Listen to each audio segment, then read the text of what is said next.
Hello and welcome to the SID Center of New Jersey webinar on sudden unexpected infant deaths. I'm Mariana Nunez, Program Manager at the SID Center of New Jersey. Our speaker today is Dr. Barbara Ostfeld. She is a professor of pediatrics at Rutgers Robert Wood Johnson Medical School and Program Director of the SID Center of New Jersey, which she helped establish in 1987. She is a nationally recognized expert on sudden unexpected infant death, and her research contributed to the safe infant sleep policies of the American Academy of Pediatrics. Her activities also address racial disparities in health, and she serves as a member of the New Jersey Perinatal Quality Collaborative Health Disparities Work Group and the New Jersey First Ladies Nurture New Jersey initiative. For her work, Dr. Ostfeld was named a champion for children by the American Academy of Pediatrics New Jersey chapter.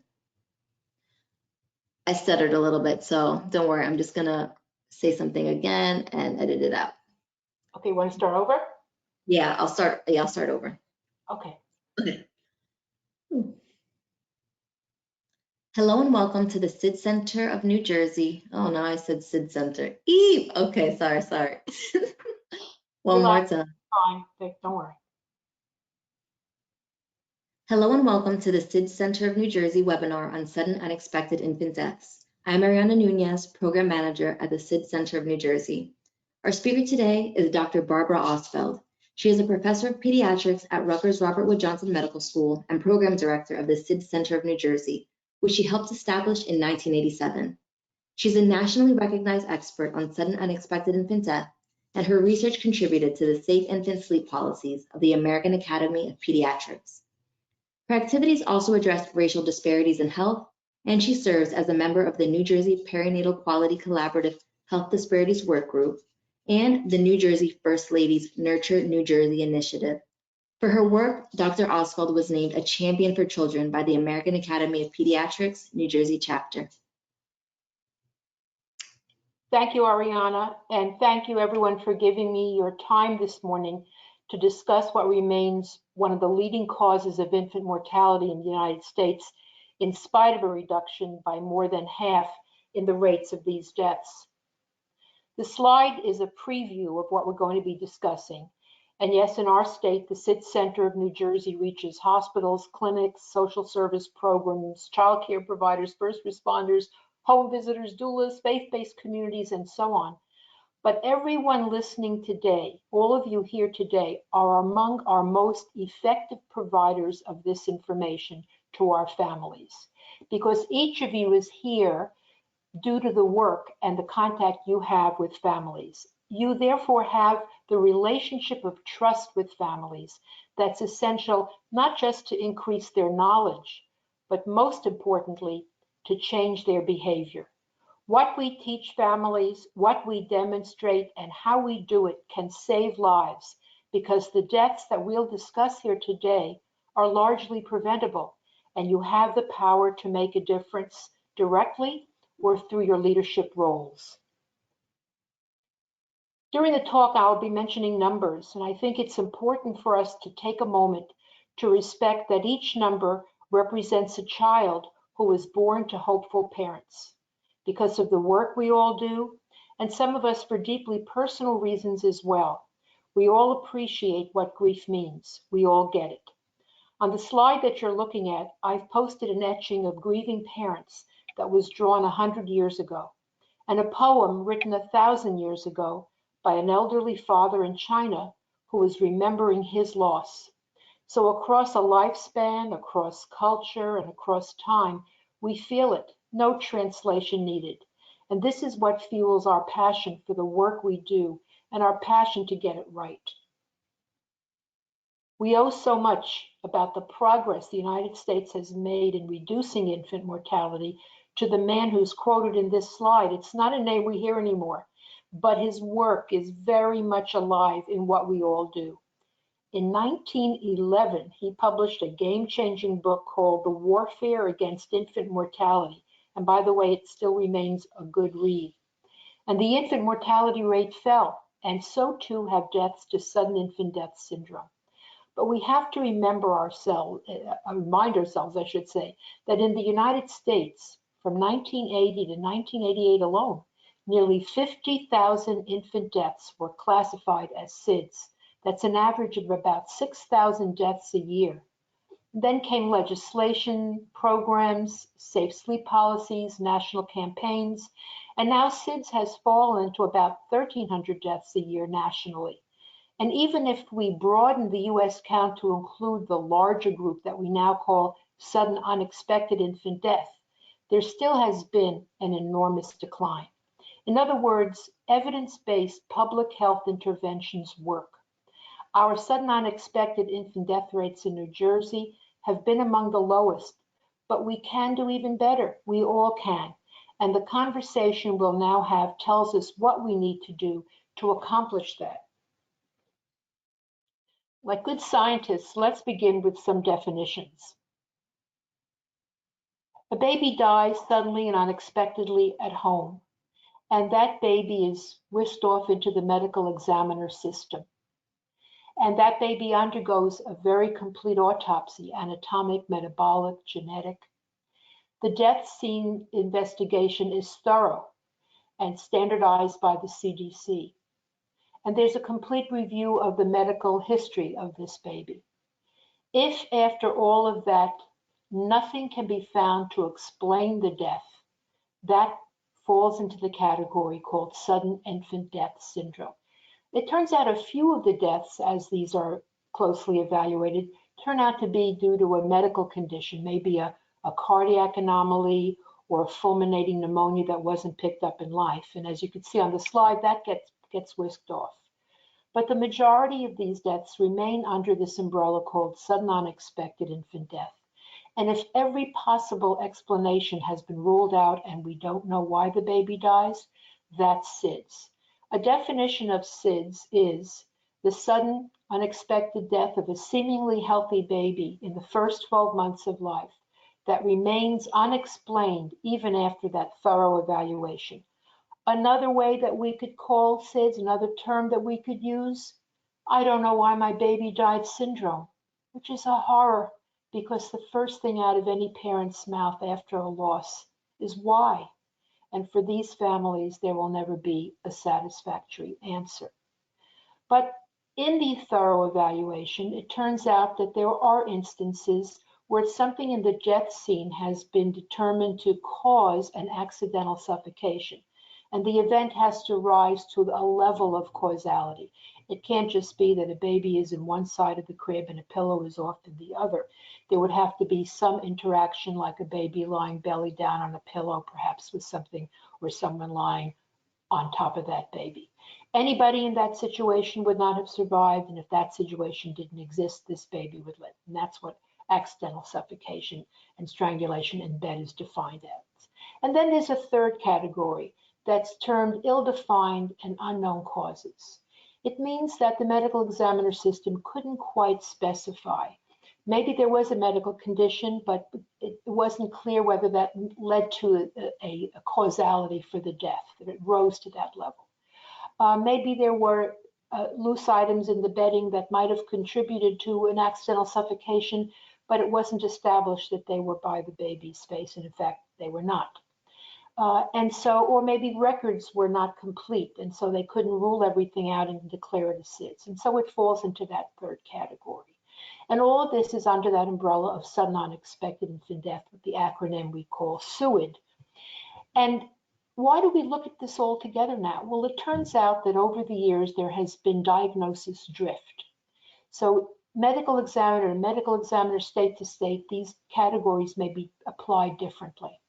If we really want to know that SIDS is declining, we have to be sure it's declining because the rates are truly going down, and not because there's been a shifting in diagnostics and the diagnostic category that's been applied. The other thing that brings them all together is that they share similar risk factors. So we all now, and researchers, and in our research too, look at this broader category as well as the individual issues within it. How are we as a nation doing? In the blue bar, we see the United States rate. The most recently available rate is for 2018, and it's 0.91 per 1,000 live births, or almost one baby for every 1,000 live births. That rate had an initial decline after the Back to Sleep campaign and the Safe Sleep campaigns emerged. But really, since 1999, the national rate has not moved very much at all. And the initiative and the incentive that the nation has is to do more, to come up with new ways in which to address this, to bring these rates down. On the in the red bar, we see our New Jersey rates, and we are very grateful. Our rates have been and remain one of the lowest in the nation, and just about not quite half that of national rates. My point here is that there are differences state to state, and states use this information importantly in order to assess where they're at and to see what more could be done and to see how change is occurring. But those rates aren't broken down by race and ethnicity, and it's very important for us to recognize that, as is the case with deaths across the lifespan, there is racial disparity in sudden unexpected infant death, and that's the bars to the far right of the slide. As there is with fetal mortality, maternal mortality, deaths from short gestation, or all-cause infant mortality. And it's very important for us to understand what's going on and to learn from it. I'm going to be talking about a range of risk factors. I'll call it a continuum of risk. Even before a baby is born, there are conditions that make a baby more vulnerable to a sudden unexpected infant death. Premature birth can elevate the risk of a sudden unexpected infant death almost 4 times compared to a term baby. Smoke exposure is very endangering and risk elevating, as are adverse social determinants like poverty, discrimination, implicit bias, maternal health, because not everything about maternal health that matters for a good pregnancy can be fixed on that first prenatal visit. You really want lifespan health. And we'll talk a bit about some of those issues in a moment. But when that vulnerable baby is born, and you can't undo those events, prematurity, you can't do anything about that once the baby presents and is born, what are called the Safe Infant Sleep Guidelines make an enormous difference in compensating for risk and also in protecting our babies, even if there is a very minimal risk prenatally. And we're going to talk more about these risk factors. They comprise the Safe Infant Sleep Guidelines of the American Academy of Pediatrics. Let me explain for a moment how it is that those risk factors fit together, because people will say, well, if you're talking about SIDS and you say that it's a death for which no explanation has been found, how can you do anything about it? But the reality is, even though we don't know the cause or causes of sudden infant death syndrome, we do know the conditions now that elevate risk. And that is hugely important. And when those risk factors are removed, we see a dramatic decline in these deaths. So let's look at something called the triple risk model for SIDS to give us a sense of how things fit together. You need a critical period. The first 12 months of life are what we're talking about here. But thank goodness, virtually all babies make it through just fine. It's not just the first 12 months of life that would be the absolute determinant of a baby dying suddenly and unexpectedly. You need a second bubble. And the second bubble in blue here is that these babies who die from SIDS compared to babies who may die from any other reason, are significantly more likely to have an underlying vulnerability. And there are many theories and important steps of research that have identified some of the vulnerabilities that can play a role. One of them is that babies who die of SIDS are more likely to have an abnormality in the brainstem, in a part of the brainstem called the arcuate nucleus. And that is a part that is very important in sensing drops in oxygen level. When that happens, for whatever the reason might be, it stimulates a catecholamine surge. The baby will become aroused, wake up, lift, move the head, something a baby can do from birth on. Heart rate changes, respiration changes. There are all sorts of things going on that the body does to protect this baby and produce a protective reaction that might in fact contribute to a recovery rather than a death. If we were further along, if the nation were further along in this research, and that is the hope, we may reach a point where these vulnerabilities could be detected in life and treated. But that's not the case as yet. These are studies, and in these assessments, that's how we learn about the vulnerabilities associated more with SIDS than with other causes of death. But even there, nothing has happened yet. You need the third bubble. You need an exogenous risk, an extrinsic risk that exposes that vulnerability in this critical period of time. What might that be? Well, it might be a baby sleeping on the tummy in soft bedding or face down in a pillow, maybe somebody pressing against it, against that baby, or even not, just the baby lying face down in a pillow. If that baby has that underlying vulnerability, that baby may continue to rebreathe that oxygen-poor air in this critical period of time, and that would become a baby at significant risk for sudden infant death syndrome. But if you remove those risks, unsafe sleep conditions, you've protected that vulnerable baby. And that's what safe sleep guidelines are all about. And there's an extra benefit. The very conditions that protect a baby from SIDS also protect a baby from accidental suffocation, the pillows, the blankets, and that sort of thing. So it has enormous benefit. And once these studies and guidelines from the American Academy of Pediatrics based on studies emerged, you began to see the drop in these rates. And out of respect for the work you all do, I want to dig one layer deeper. And these are brain cuts of babies who died in the two cases on the right. These are babies who died of a traumatic condition. The baby on the left died of SIDS. The circled area is the part of the brain stem that we're talking about, and you can see that some of these cells in the circled area have been stained green. There's a neurotransmitter there called serotonin, very important for that area of the brain to respond to dropping levels of oxygen, communicate it to the reaction areas so that an arousal can occur, some kind of recovery can occur, and so forth.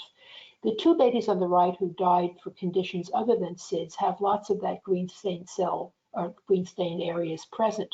But if you notice the baby on the left, that baby does not. There are real differences, and the goal, as I mentioned, is that eventually the hope is that these cases can be identified in life and so treatment could be available. If you ever wonder, do you make a difference in the work you do? I hope that you remember this slide. The answer is yes, you do.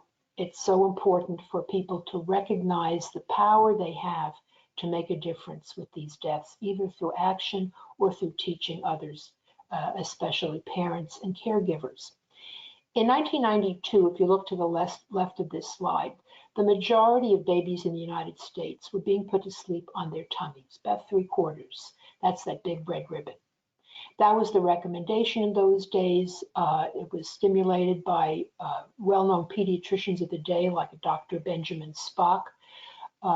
Those of you who are at my stage of life, I'm a grandparent of 7, may remember that name. So much of what Dr. Spock taught was wonderful. He really made enormous contributions, but not every recommendation stood the test of time. And putting the baby to sleep on the belly turned out to be one that did not. Research began to identify that, in fact, the back to sleep position was associated with a much lower risk of sudden unexpected infant death. And so in 1992, the American Academy began their safe or back to sleep guidelines or policy statements. In 1994, the National Institute of Child Health and Human Development created the Back to Sleep campaign, now called Safe to Sleep. And you'll see that over time, the red bar kept shrinking. And you'll notice that 2 bars kept rising, yellow bar for side sleep and blue bar for back to sleep, as people began to adopt the alternative recommendations. But you'll see that beginning in 1996, you saw a shift. The red bar continued to shrink, but so too did the yellow. and only the blue bar back to sleep began to rise. What happened? Well, in 1996, research, and our own research as well, determined that the side position is a vulnerable position. Babies are placed on it, they're very likely to tip, and mostly they tip to tummy. It's as though nothing had been done. And no, the American Academy of Pediatrics did not want blankets or other artificial means of stuffing the baby into a side position, because those become soft bedding and conditions of risk. Nobody wants to artificially control the positioning of the baby. So the recommendation changed, and look how responsive the nation was. And by the year 2000, look at the tiny red bar for tummy sleep, and look at that blue bar. Now almost 3/4 of America's babies were sleeping on their backs. And back to sleep has been named one of the 7 leading research findings in pediatrics in the last 40 years because of the impact it has had in association with the reduction of SIDS and other sleep-related infant deaths. So this is a powerful example of how what you do makes a difference. And for such a change to occur so dramatically in such a short period of time, 8 years, is a pretty impressive shift in public health. Our goal as educators is to do more than inform. We know so many things that we don't act upon. You know, I could walk down the street and I could see somebody standing outside an office building smoking, and I may say to them, you know, you shouldn't be doing that because smoking can cause cancer. And the person may, well, they may say a lot of things, but one of the things they may say to me is, yes, I know, as they continue to smoke. Knowing is not the end point.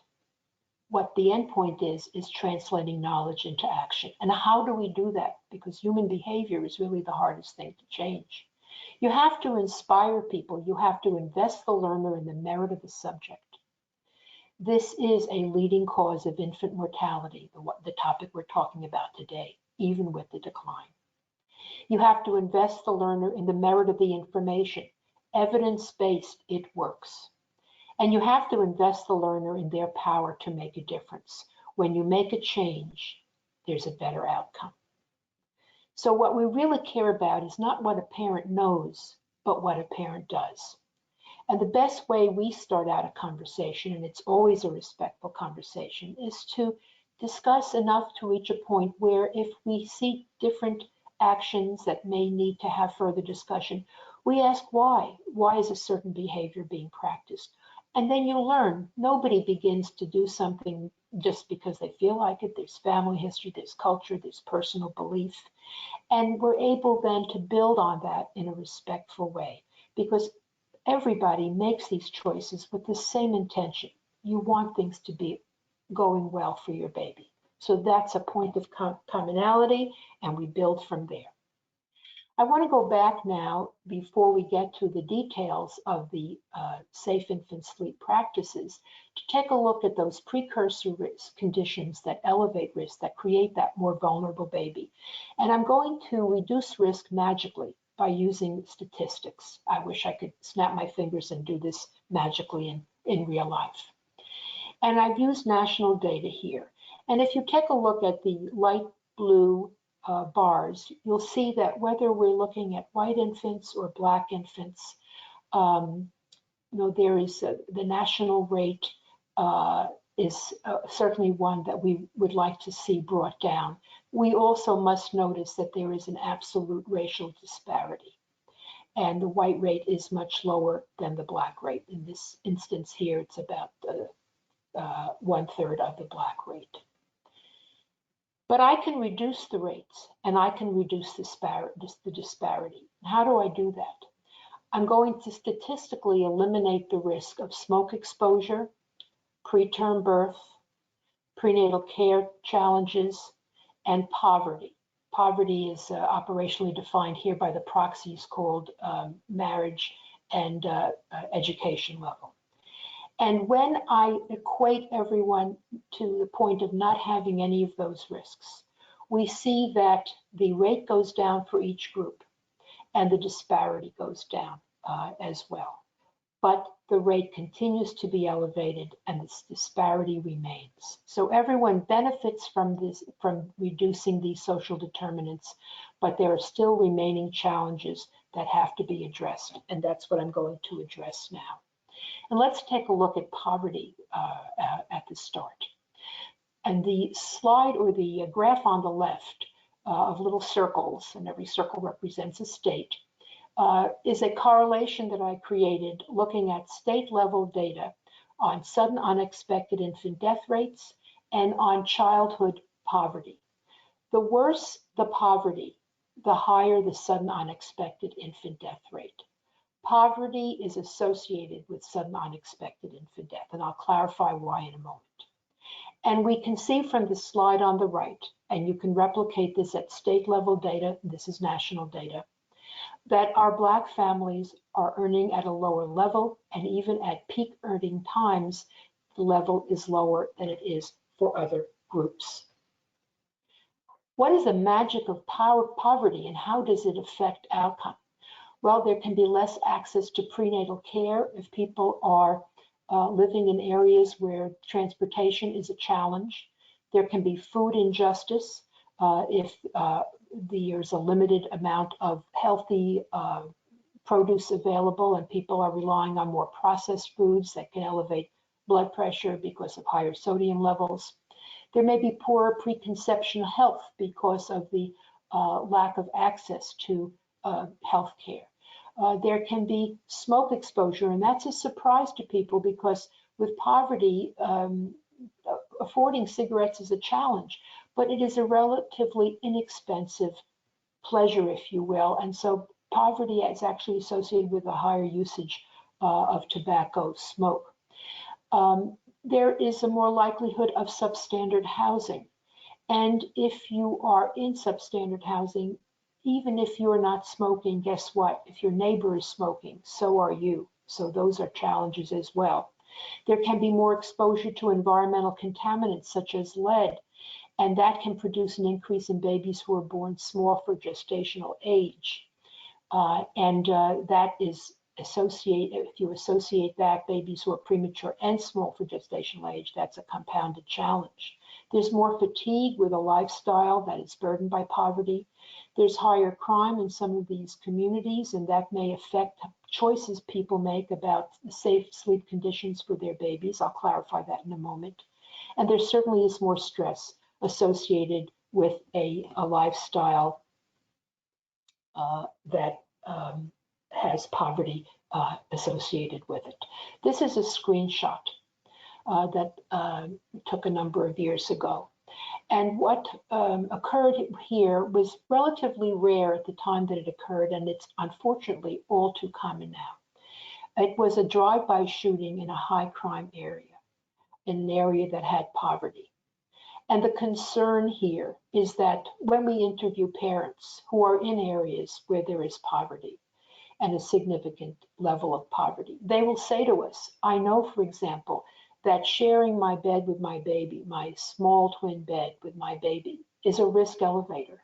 But I'm afraid to put my baby apart from me in a crib, even in the same room, because I'm afraid of drive-by shootings, or I'm afraid of some of the other conditions in my home environment that we can't get corrected that may be a risk for our baby. And so I have to weigh the two risks, and I come down at the side of I'd rather have my baby right next to me. And of course, who should have to make such a choice? But those are the challenges that poverty produces. But I must clarify, and this is extremely important, that relief from poverty is absolutely not enough. Because even when poverty is removed, we still see that our Black infants are at higher risk. There are other factors involved. And let's just take a look at the row labeled LBW for low birth weight. And there are so many studies that can be used as an example of this. I just elected to use this one. So whether you're a white baby or a Black baby, once you are above the poverty line, the percentage of babies born at low birth weight declines in both groups. But if you are a Black baby, even with that decline, you are still at more risk for that low birth weight when you are above poverty compared to a white baby below the poverty line. So reducing poverty for everyone is absolutely critical, but it is not the only answer. And back in 2003, the Institute of Medicine made an important statement. The majority of studies find that racial and ethnic disparities remain even after adjusting for socioeconomic differences and other healthcare access related factors. So one of the other issues that we have come to appreciate, that we've long appreciated in our work, is that implicit bias and discrimination play a role in all of these situations. This was a study done a few years ago in 2017 by the Robert Wood Johnson Foundation and others. And in interviewing African American families, they found that 22% of families avoided getting medical care because of anticipation of racial discrimination. And when we think of the effort that we put into making sure that our families come for prenatal care, for lifespan health, this is a very concerning thing. And we are seeing much more work now being done in medical settings, in healthcare settings, and elsewhere to raise awareness of the role that implicit bias plays and to do something about it.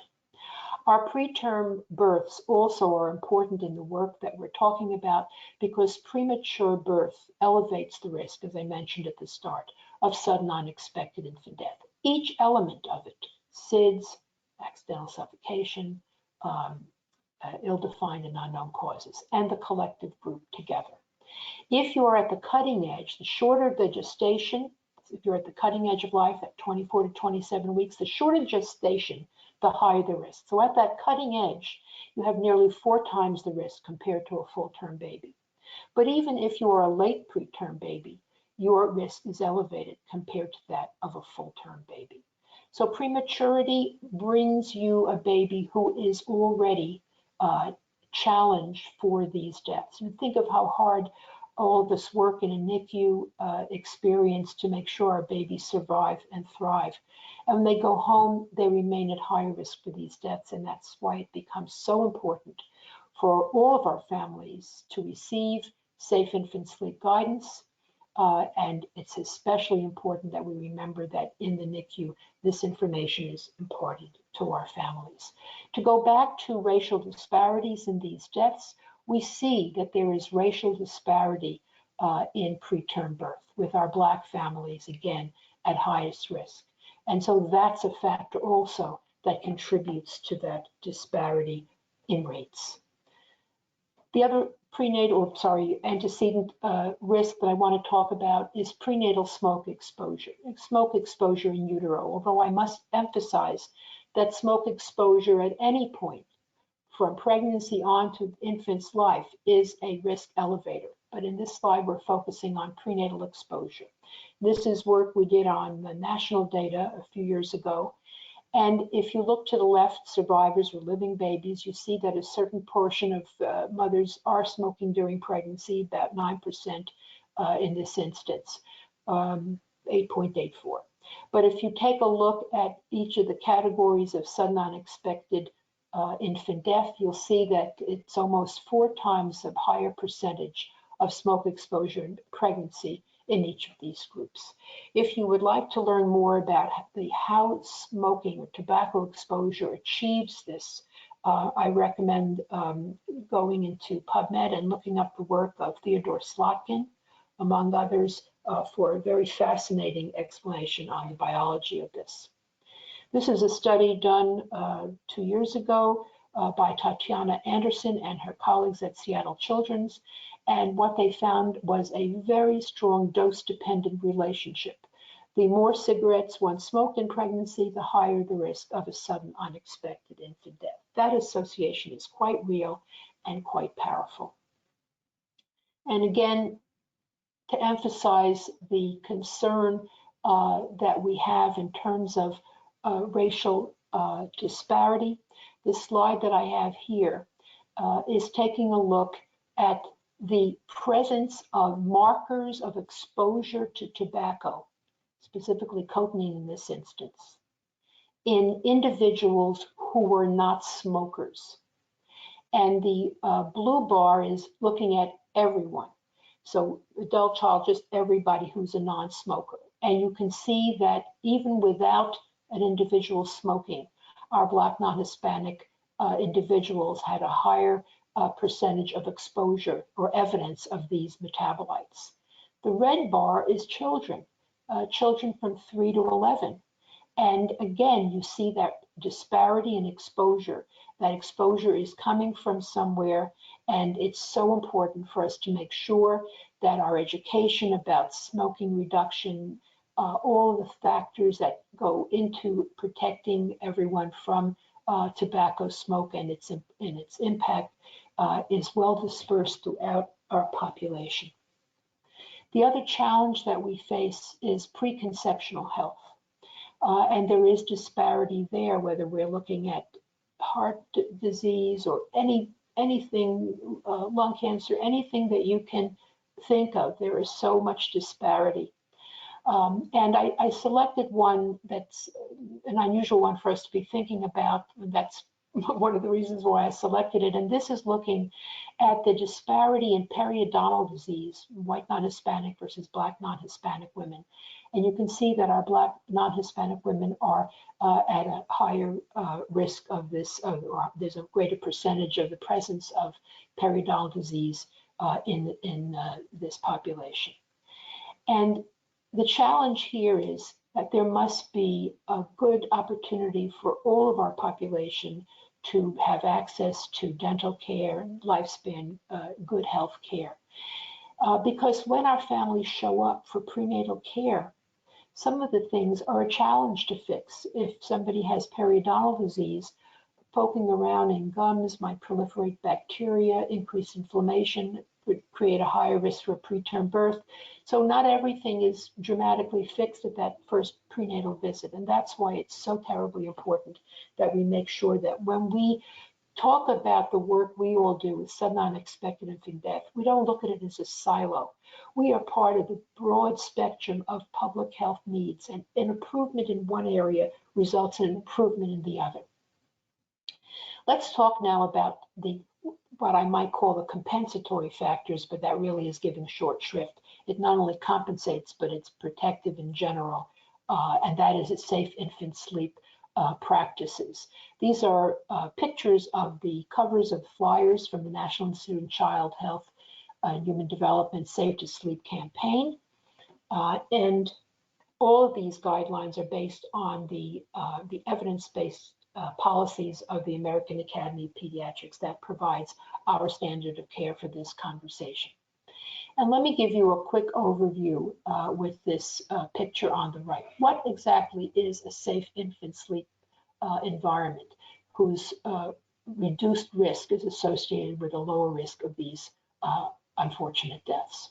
Well, the first recommendation is that a baby, and again, we're always talking about the first 12 months of life, share the parent's room.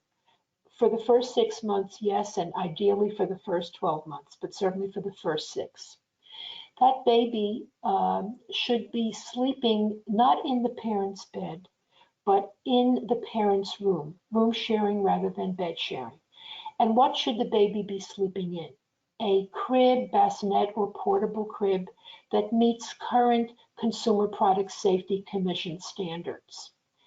And what should that crib contain? It should contain a mattress of the kind intended for that crib. And the reason for that is sometimes some of the products will have a mattress connected to it that looks thin, and people may say, oh, I don't like that mattress for my baby. I'm going to go and get an aftermarket mattress that's big and puffy, and I think that looks more comfortable. But that's an actual risk elevator. If we think for a moment of, for example, of portable cribs with mesh sides, and those are fine and they meet current standards, they're absolutely fine.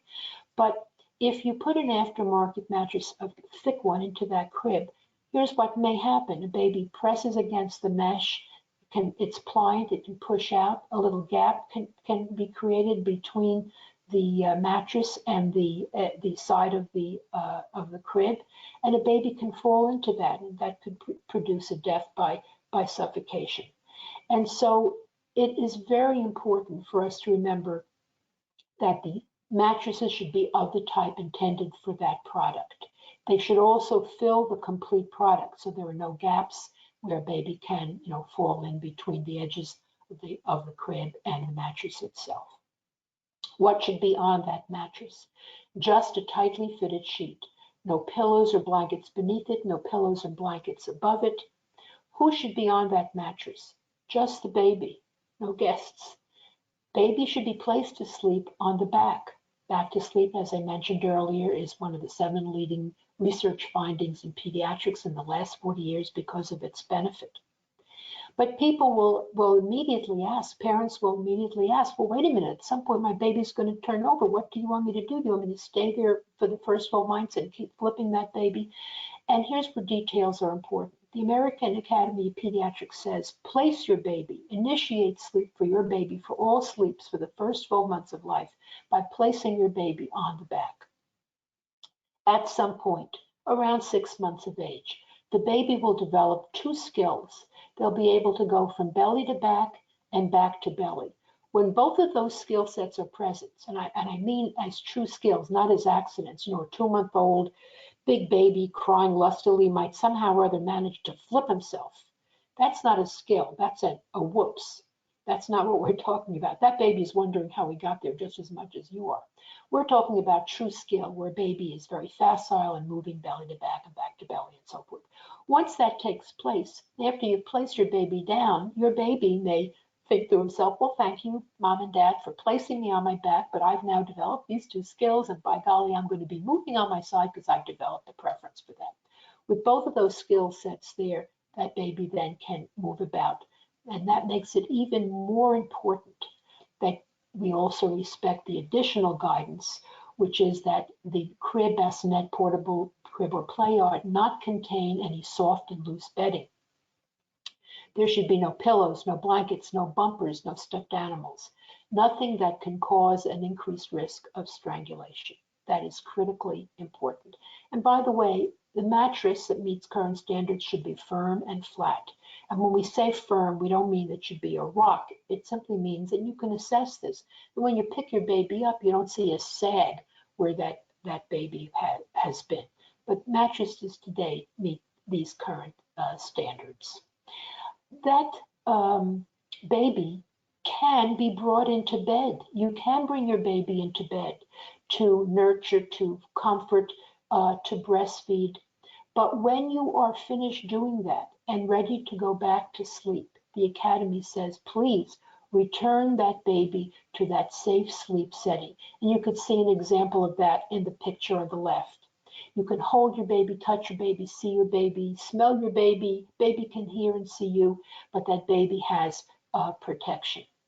While your baby is in your bed, while you're breastfeeding your baby, for example, make sure that your bed is as safe as possible. Remove your pillows and your heavy duvets and blankets and so forth, just in case you happen to fall asleep for a few minutes. And when you awaken, then please put that baby back. Some parents will say, well, I can create risk equity. I can make my bed just as safe. I can remove my pillows and blankets, and I can have a firm mattress and so forth. But the reality is that, in fact, while you can make your bed much safer, there is a true challenge in creating risk equity. An adult mattress is formed differently from a baby mattress. There is an adult who's asleep in the baby's bed, no matter where we are in our hearts about how protective we will feel toward our babies. In a few slides, we'll see some of the challenges that can occur in spite of that heartfelt motivation. And so the safest recommendation, as described by the American Academy of Pediatrics, is to place your baby by your bed, but not in your bed for your sleeps. There should be no smoking. Never place your baby to sleep on a sofa. If you're tired and you're lying down with your baby on a sofa, that is a real risk. If you're tired, place your baby in a safe sleep setting, then lie down on a sofa. Sofas were never meant for a baby to sleep on alone or with you. And all of those recommendations, the safe sleep setting, the no smoking condition, the avoidance of loose bedding, all of these have had an enormous impact on the decline of these deaths. Sometimes parents will say, well, wait a minute, if I can't use a blanket, if I shouldn't use a blanket, what am I going to do if my baby gets cold? And The Academy recommends wearable clothing or wearable, or I should say wearable sleep clothing or wearable blankets. The picture on the left demonstrates one. It can be thin or thick. It can have sleeves, no sleeves. And if there's a zipper, there should be a flap of fabric on top so the baby doesn't wind up sucking on that zipper. And that is what provides the warmth. But it's very important to recognize that we should not be overheating our baby, creating a burrito-like condition where there's layers and layers of clothing. Overheating for a variety of metabolic reasons is actually a risk elevator. Pardon me. So we do not want to have our babies overheated. In discussing safe infant sleep, it's very important for us to be clear, consistent, and to have opportunities where messaging is repeated. And we must always be respectful because I said at the start, people just don't choose to do these things of how they're going to take care of their babies willy-nilly. They make choices based on thoughtful consideration as they appreciate the history, the culture, personal experiences. It's also very important to extend information to all who take care of babies, and that very often includes grandparents. And grandparents, if you're in my stage of life, as I mentioned, remembered raising our children on the belly because that's what we were advised. We know better now, and so we can do better. That's so important to impart to grandparents because a well-intentioned grandparent will have a lot of concern when they see their grandchild sleeping on the back. New parent comes home, well-educated about sleep, safe sleep, places the baby on the back, and the grandparent may say, "What are you doing? You turned that baby over on his belly. I raised all of you on your tummies and you're fine." And we say, "Not fine, lucky." Lucky. In fact, in public health, you can do everything wrong and still come out okay. You may not wear a seatbelt. You may smoke like a chimney. You may eat fatty foods 20 times a day. You may never exercise a day in your life and somehow make it to your 100th birthday. That's a possibility. But you have a much better chance of a good outcome if you follow the guidelines of health. And who wants to take risk with our babies? And so these are very important things. We share these conversations with grandparents and they're on board. Once they understand, they're on board. We also have to recognize that we're in the position of providing this information to caregivers or to other providers, that there are barriers to compliance that we must appreciate, understand, and address.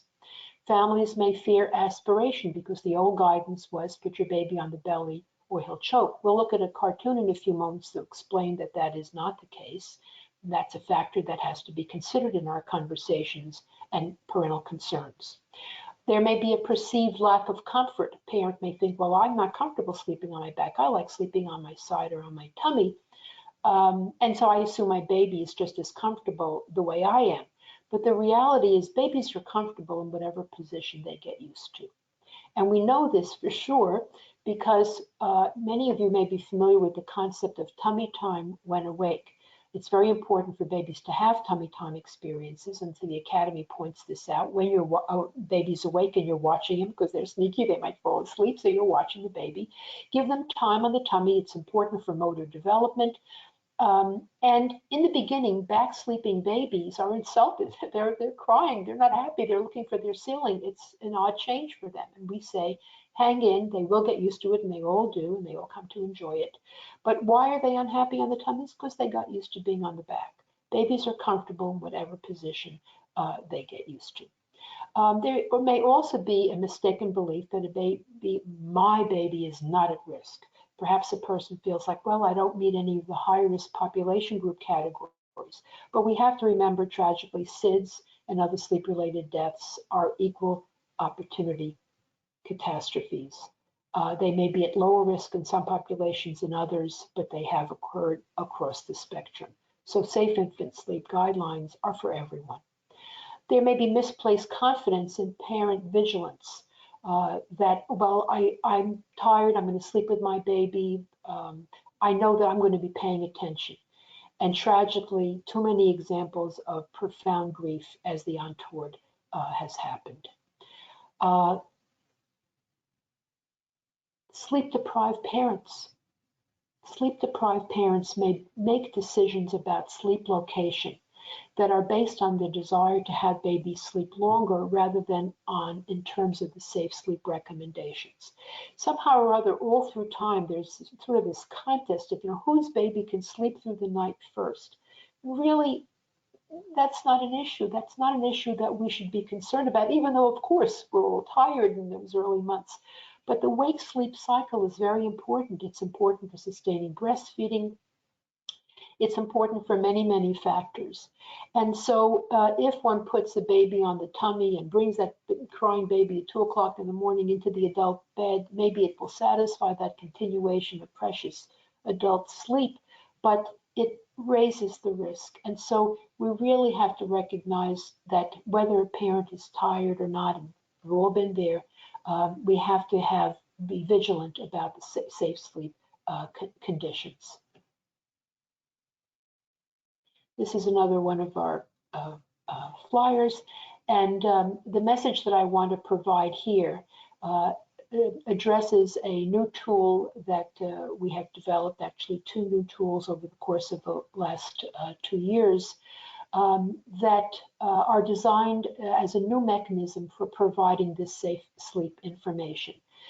We've gone the route of free mobile phone apps. We've learned that virtually everybody, regardless of economics, now has a mobile phone.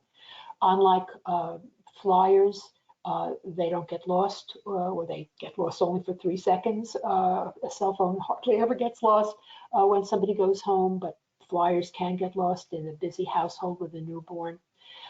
We've learned how important it is so parents can reflect upon it, consult it over time, share it with other caregivers.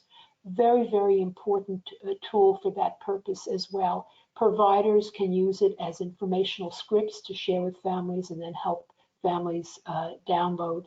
And this has been a game changer, and the early data has been very encouraging and supportive of that. The first app we developed is called SIDS Info, and that's the picture on the left with the blue baby with the white diaper. And it is available on all the phone devices, the iOS and the Android technologies. It's free. We've put in English and Spanish text because those are our 2 most commonly used languages in the States, and we hope if we get additional resources to add other languages. And we also have English and Spanish voiceover, so that literacy would not be an issue. And obviously, those are things that a flyer would not be able to accomplish. And so that's an added value of using an app. On the right is our newer app with only emerging resources, so it's just available now for Android use. It is free. At the moment, it's just got English text. We hope, as we identify other resources, to be able to expand it to other languages and to add voiceover. The goal of the Baby Be Well app is that it extends motivation to use it over the course of the first year because it has baby book features. It has a place where you could upload photos and milestones and share with family and friends. And that's terribly important because we find that compliance declines over time, compliance with safe sleep. And this is a way to sustain awareness because each time a user goes on, they get a tip of the day, they can play a game where they test their knowledge and so forth. So both of these are extremely important sources of information. They're free, and we certainly hope that you will take a look at them. We're proud to have received for SIDS Info a New Jersey Department of Health Public Health Innovation Award, and both of these apps have been accepted in the Innovation Station Emerging Practice grouping of the Association of Maternal and Child Health Programs, AMCHIP, and also are included as resources in the NICHD Safe to Sleep campaign. We use many techniques. This is a shirt we recently developed. You can see some of our other techniques below. The purpose of this is to just kind of create a focal moment. A nurse bringing this over to a family, to begin a conversation of safe sleep, which truly is also a conversation about reducing the risk of sudden unexpected infant death, it creates a more positive connection and an interesting interaction. So a good conversation ensues, and that was our purpose. And then we hope that other programs create similar sorts of things that would be stimulating an equal kind of interest. COVID-19 matters with safe infant sleep. Newborns may be released to the care of others if health issues have resulted in a separation of baby and mother, and those providers need safe sleep education, and we hope that all of you who are working in those sectors can make sure that that's occurring. Also, if families are able to bring a baby home, the overwhelming majority happily are, there may be situations where relatives and visitors may be excluded because of concerns about the COVID-19 pandemic and spread. And so the usual support folks who may be helping a family with a newborn, help compensate for the fatigue a new parent feels, may not be as available. And therefore, we want to make sure that despite fatigue, families do understand safe sleep is so terribly important to keep in mind in making decisions. Room sharing and breastfeeding questions have come up many, many times. We don't provide those answers because every day new research comes out, largely supportive and encouraging, but what we ask all who would like to stay immediately current is to check with the American Academy of Pediatrics websites and the CDC websites for any updates on this information. We also want to make sure that if any of these health issues have resulted in a baby or parents moving into shared housing due to perhaps the economic fallout, that there is availability of appropriate safe sleep equipment. Here are some of the challenges that we face. Ideally, the information that families are getting are based on the standard of care provided by the American Academy of Pediatrics guidelines. But there can be other ways information is imparted. And so here we see that sometimes worse than no advice may be incorrect advice.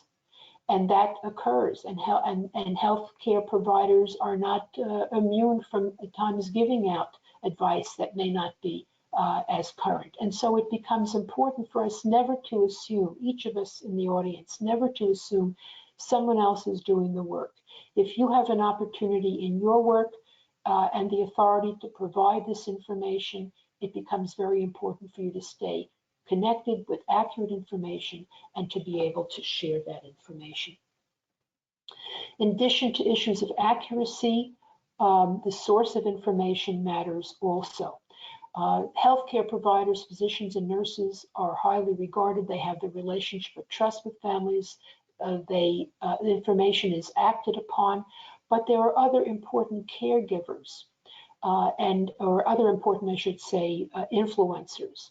If you're in a community that is more limited in terms of your network, it's a tighter network, it may just be immediate family and limited number of friends, and they are not connected to updates of information about safe sleep. The challenge is you may be getting information in contradiction to what the healthcare providers have offered, and the motivation may be to be more in compliance with your network. And so that will lead us to have respectful conversations once we understand in our discussions with families what additional sources of information are, and that can include extended influences such as grandparents. When information is delivered matters also. If you're 2 hours out of a section and somebody is telling you about safe infant sleep, it turns out you're not going to remember it as well over time. I'm being extreme and facetious, but the reality is our in-hospital stays are very short now, and in some instances even shorter post-delivery because of COVID. And so therefore, there's very limited time. A lot of information has to get provided to families, and not everything gets remembered.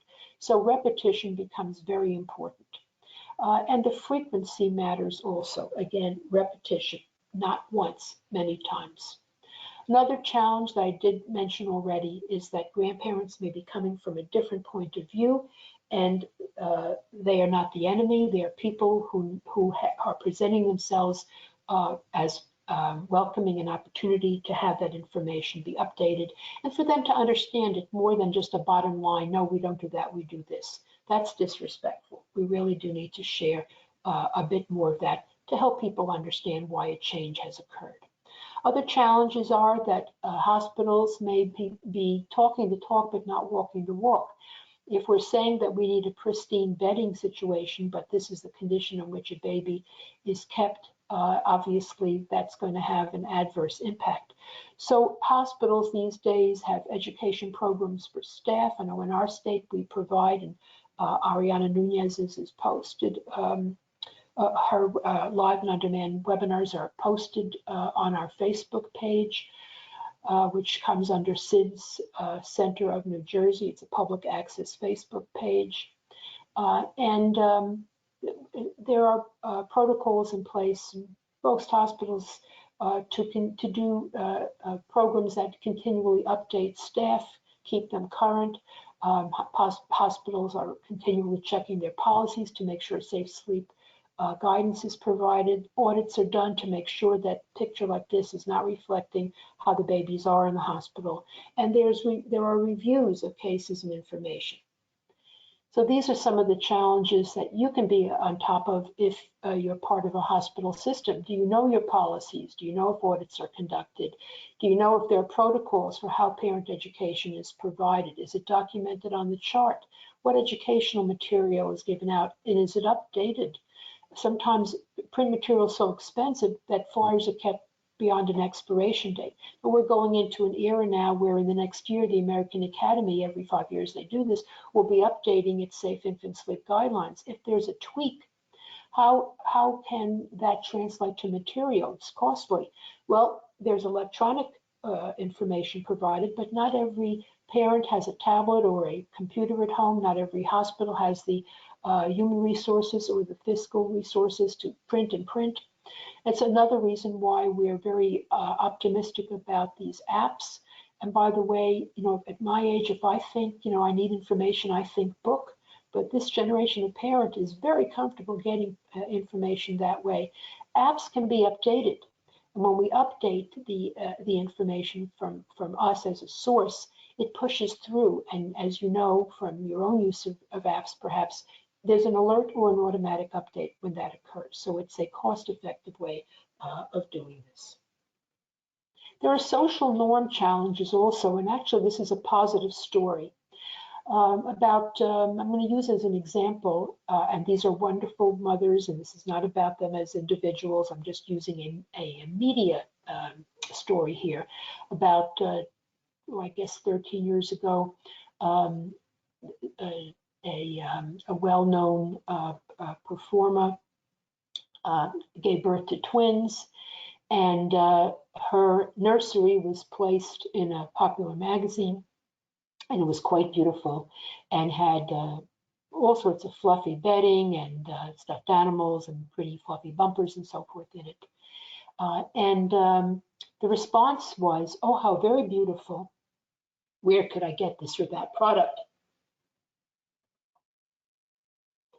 Rather than, "Oh my goodness, that's in violation of safe infant sleep." Really, we have to think that a bear crib is a more beautiful crib. Well, fast forward 10 years, and another very well-known national influencer posted a picture on her social media site, and it was of her baby in a suboptimal safe sleep setting.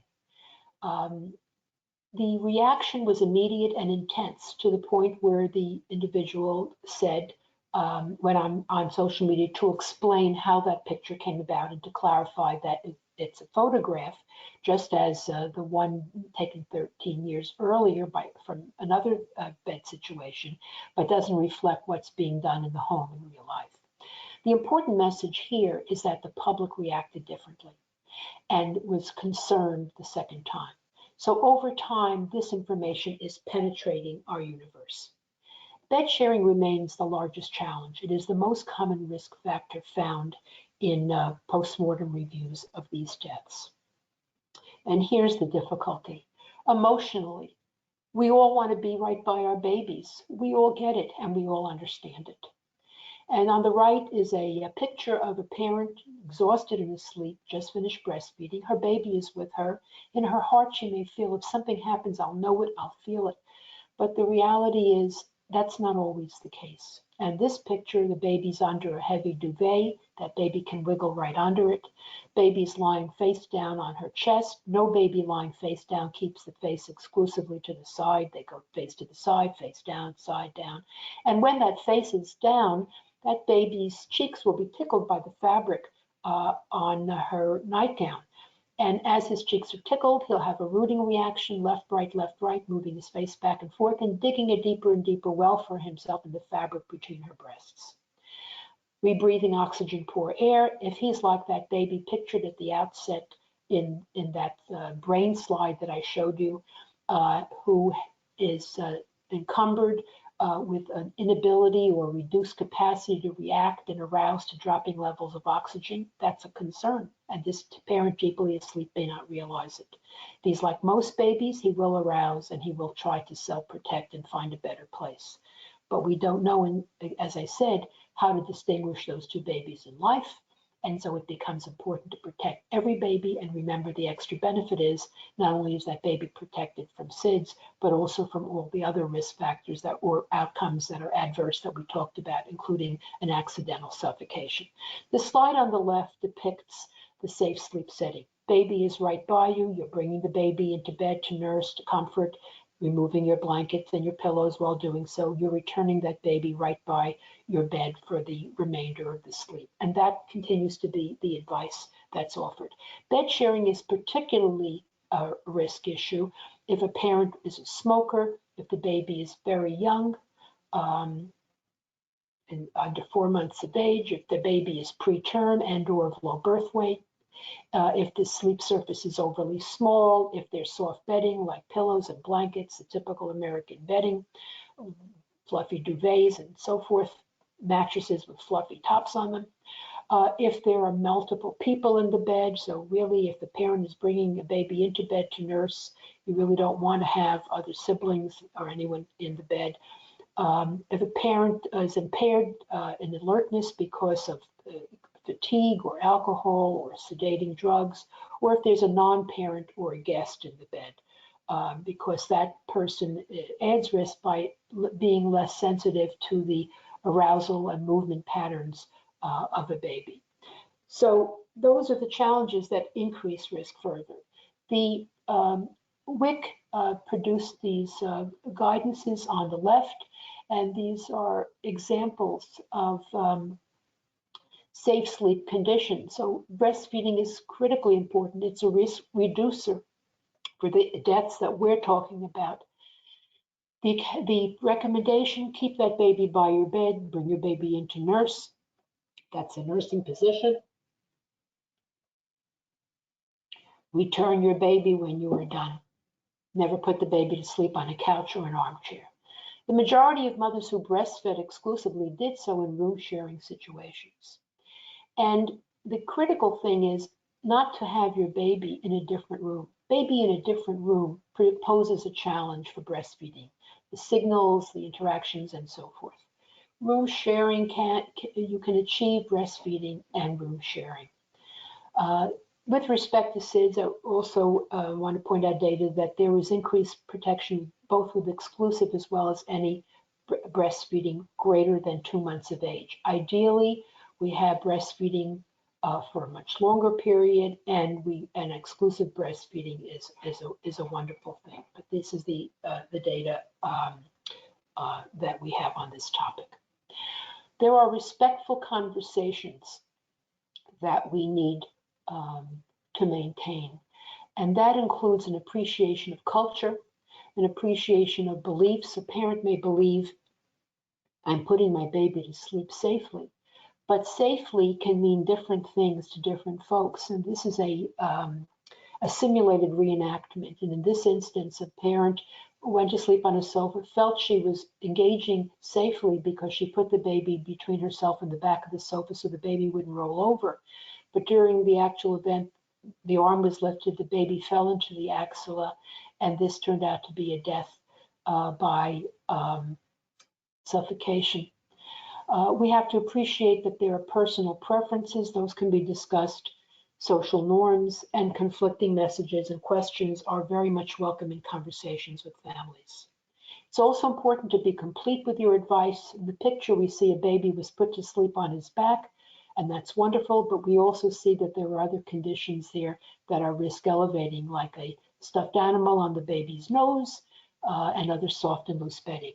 We did a study where we found that nearly 80% of our SIDS cases had 2 or more risks present concurrently. And in many instances, there were 3, 4, or more risks concurrently. So it's important not just to be selective in the guidance you're providing, but to make sure that it is complete. I mentioned earlier that it's important to make sure that advice is given over time to remind people, because compliance declines. This is looking at our SIDS cases, and we found that in the first 2 months of life, if you look at the red bar of how babies were placed, and these are deaths, babies in these death evaluations had been placed to sleep 21% of the time on their tummies. But by 2 to 4 months, nearly half of those babies had been placed to sleep on the tummy. So that risk factor grew, and it reflects patterns in life. And so it becomes very important for us to make sure that we're sharing that information over time. Where a baby sleeps matters.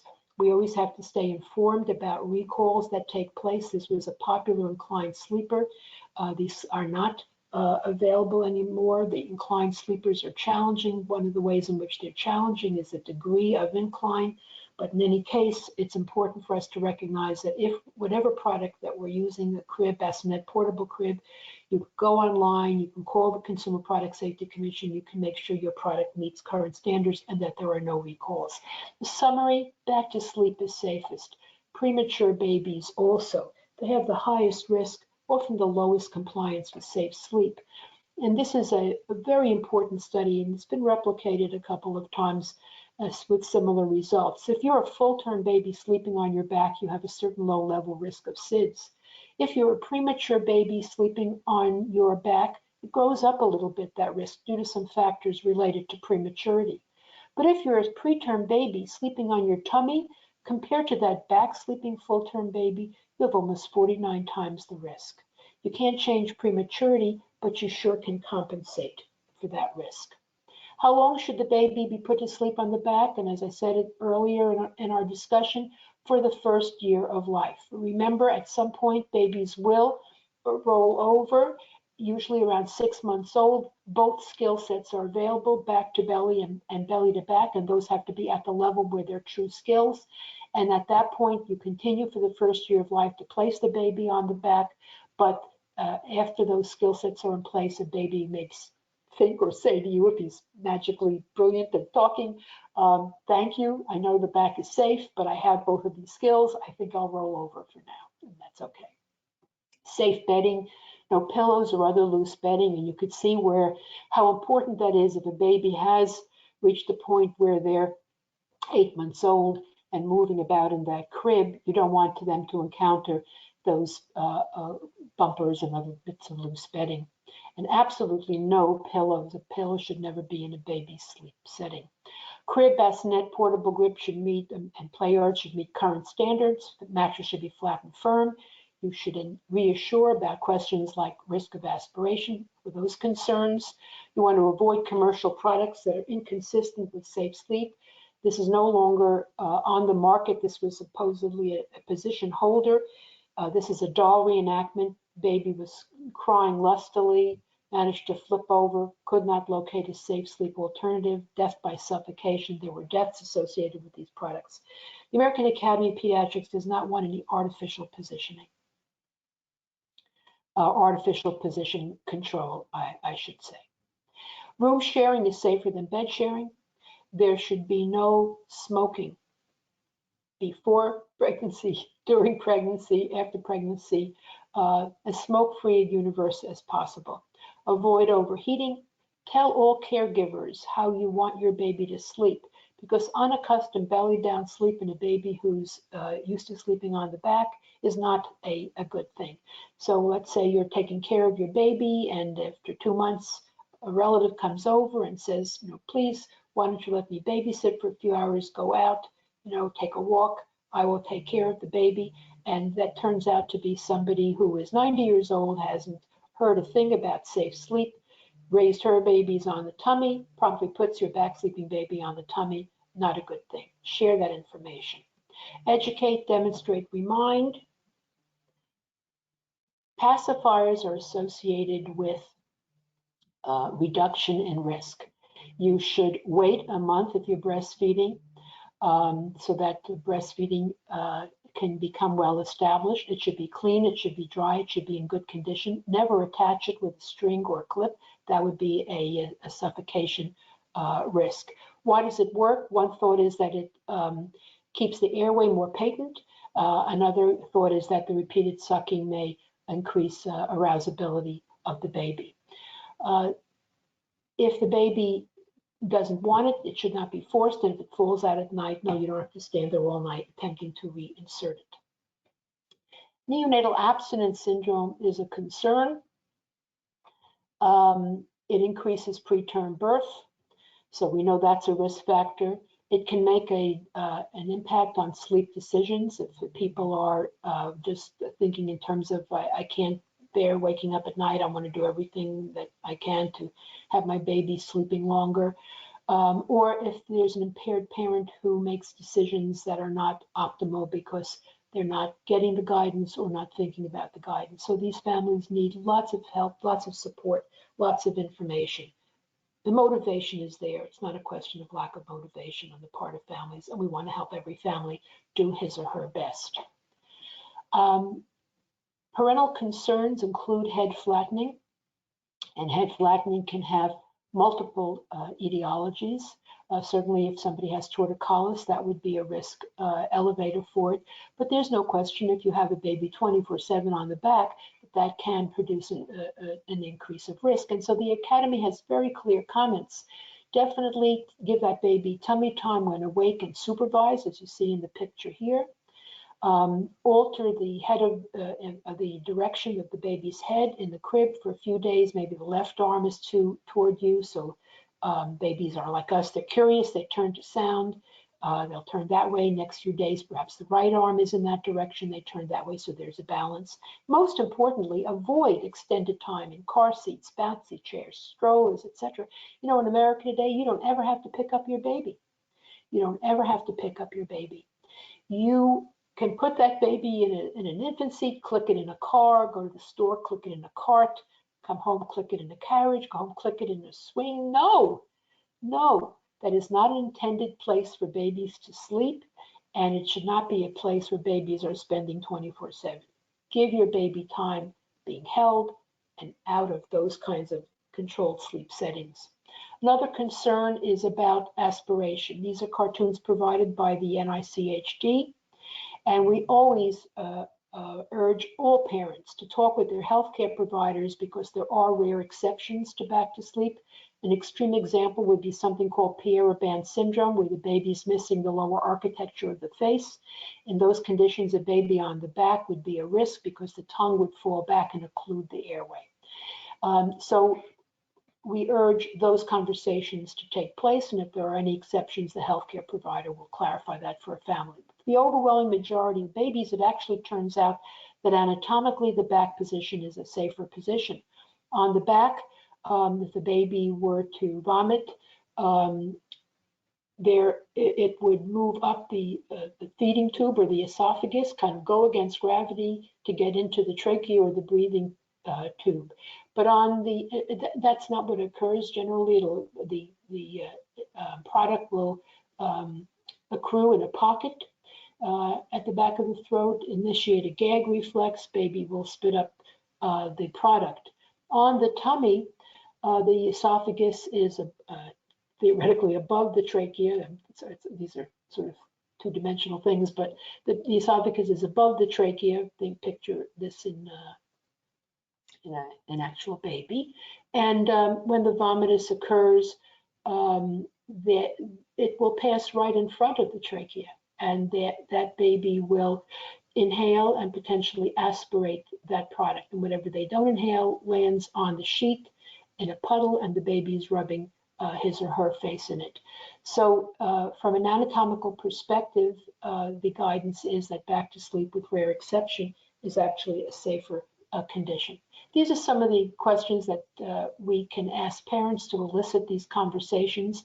These are not etched in stone perfect examples. They're just simply examples. Have you heard about safe sleep? Do you have a crib, a portable crib, a bassinet, and so forth?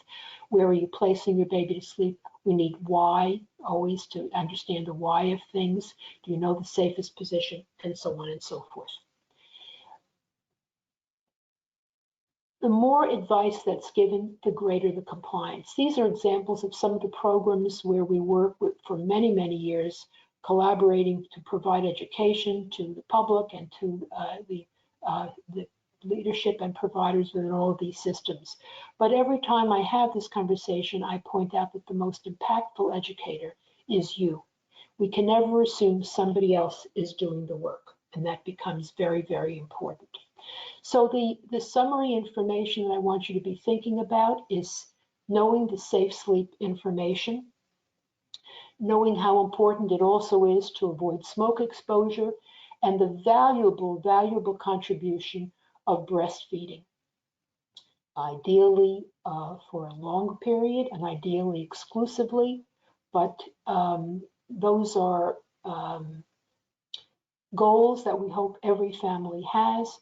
Even if it's not possible to continue it for an extended period, we do know from research that even anything exceeding 2 months in terms of SIDS is associated with a reduction, but we do hope our families commit and are able to do that for a longer period of time.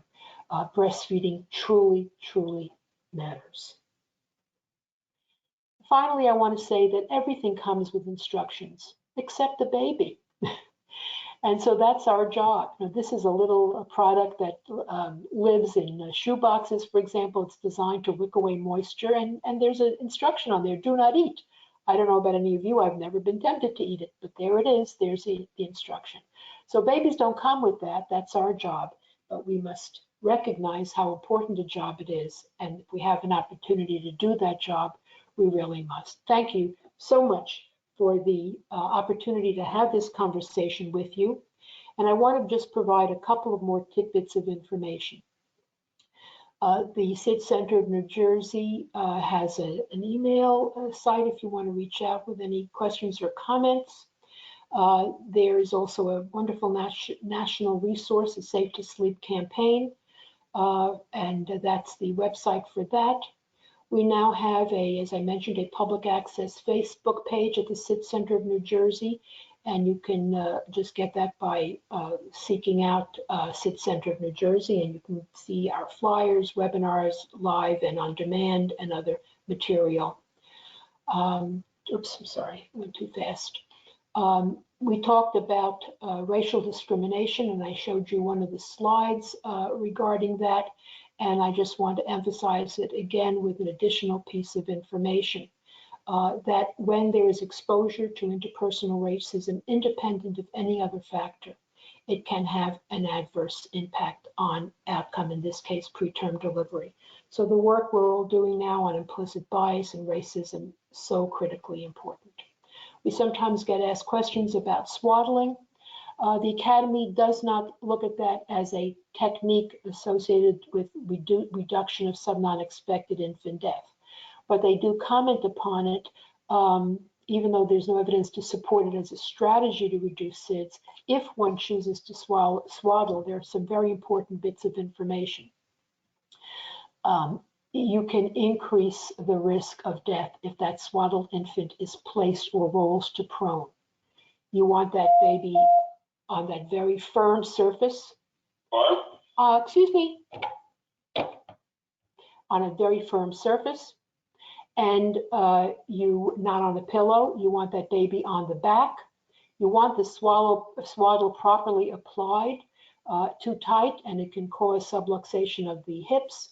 It can cause impedance of chest wall movement, too loose, and one kick it's on the baby's face, so it has to be properly applied. You should stop using a swaddle well before the baby gets old enough to give any indication that that baby is going to be rolling over. You should avoid overheating that baby. Obviously, never cover the face. As far as where the arms go, there's no definitive statement. Some swaddle with the arms in, some swaddle with the arms out.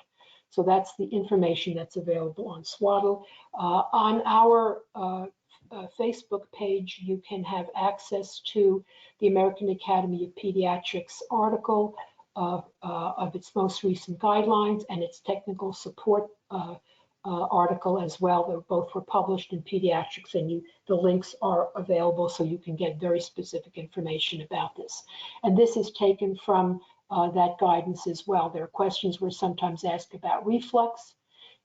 This is the information on it. I know it's too extensive to capture in one discussion, but please know that there is commentary on it, and you can get that by accessing the American Academy of Pediatrics policy statement.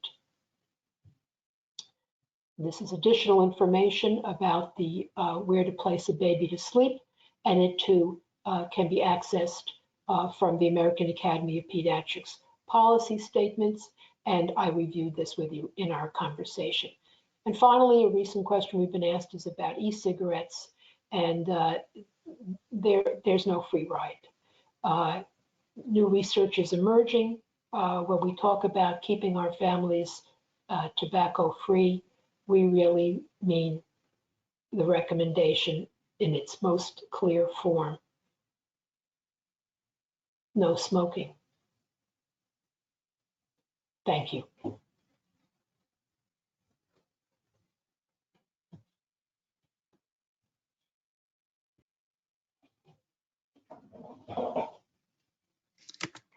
Awesome. Wonderful. So I'll make sure I'll edit out that little beep that happened. Thank you. So a couple of things. Am I off now, or am I still being recorded? I'm trying to take off the recording, but no worries. I'm gonna.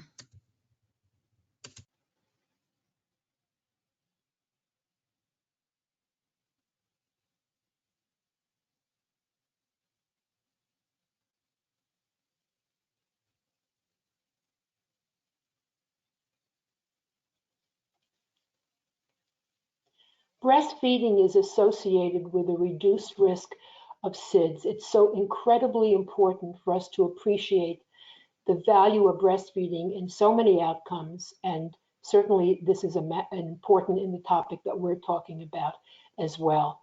On the left, you can see cartoons that reflect guidance from our national programs. Baby is by the bed, brought in the bed for the breastfeeding position. Mother's ready to go back to sleep, returning that baby to that safe sleep setting. Never put a baby on couches or nurse late at night in a chair, because you may fall asleep, and that would produce obviously a very concerning outcome. The majority of mothers who breastfed successfully did so exclusively in a room sharing situation.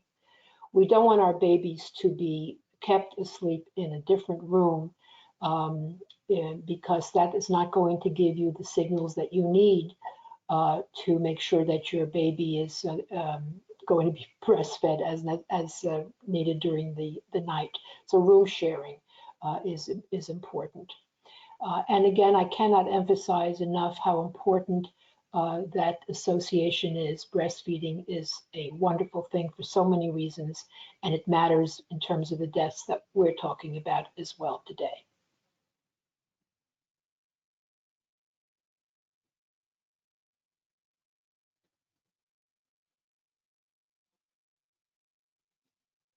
Ariana?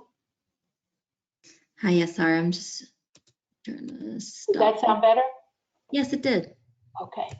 And then let me go to the other one that I really screwed up.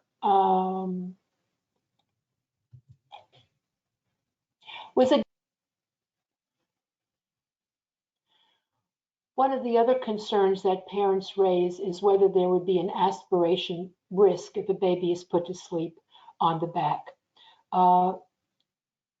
These are cartoons that were provided by the National Institute of Health and Child Development, and they reinforce the position that by and large for virtually all babies with rare exceptions, the back to sleep position anatomically is actually a safer one.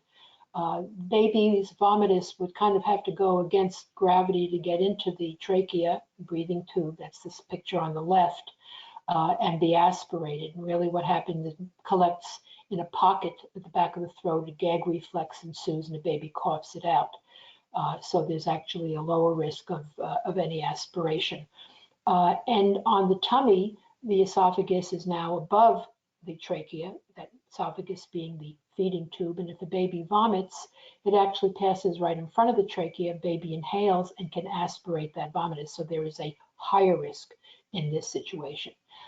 And what the baby doesn't inhale winds up in a pool on the sheet. Baby can rub his face in it and wind up with breathing in more of that liquid. So if there are any concerns or any exceptions, those are things that absolutely should be discussed with your healthcare provider, and that's why we urge all families to review that. An example of a risk, and I'll give you an extreme one, is a baby born with Pierre-Robin syndrome. That's a baby born without the lower architecture of the face. That baby on the back would be challenged because the tongue would fall to the back of the throat and occlude the airway. Obviously, that would be an exception.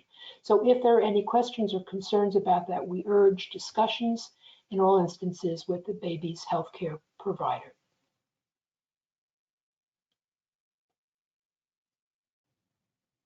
Thank you all for giving me your time this morning.